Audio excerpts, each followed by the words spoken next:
అటేపు నుంచి రావులపాలెం అటేపు వెళ్తుంది. అటేపు చూపించు. అటేపు అలాగే రావులపాలెం అదంతా మధ్యలో వల్ల వేయనట్టున్నారు. చేపలు వల్ల వేయనట్టున్నారు. మనకి సముద్రం తగ్గిందంటే ఇలా వేట కొనసాగుతుంది.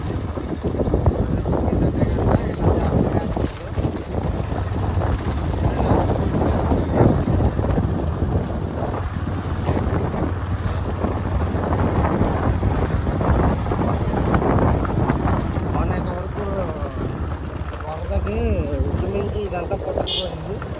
అందుకని ఈ రాళ్ళన్నీ వేసారన్నమాట. కొంచెం మిస్ అయితే కనుక ఇలా రోడ్డు మీదకి వచ్చేసి మొత్తం పాలకొల్లు కౌటం దాకా ముంచేసే అవకాశం అయితే ఉండేది. వరదతో ఇబ్బంది పడేవారు. మన విజయవాడలో ఇబ్బంది పడ్డారు.